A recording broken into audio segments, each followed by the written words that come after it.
maayo sa tanan. So, ako ang isa sa apo ni tatay.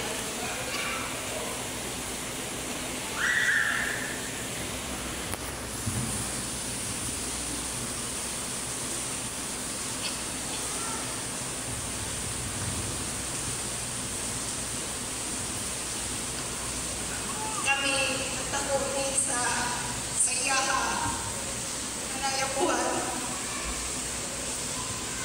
Siya ang mag-andal, sininanay, kaya wala na lang mag-andal ang side ni mama. So, tatak sa buhay ang mga pagtambag, pag-isintina sa mga. Nawala man siya physically sa mga pamiling siya tamo kasing-kasing. Kung kami nakabalo na kana siya sa maayong lugar, kauban na ni nanay.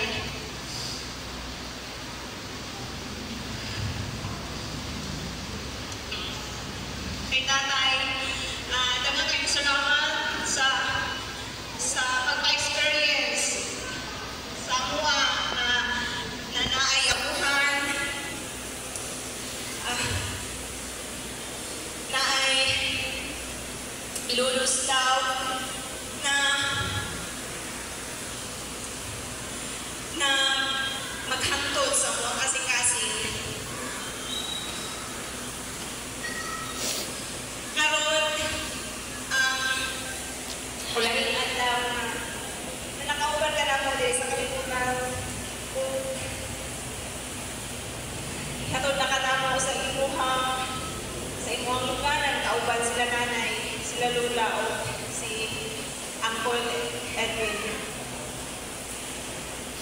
Gusto lang muna akong pasalamat sa mga relatives, extended family, sa mga kahigalaan, silingan, kailan ni tatay na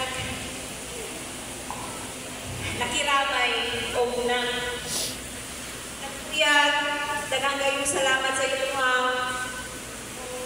sa mga igsoon, sa mga auntie, uncle, ang mama na malukusan kayo sa iya ay siya yun ang nakauban nila pag siya nawala. Daghang salamat sa inyo pag-atiman nila mga sakripisyo. Katulang turong ako'y maghatag o sahib. Daghang salamat.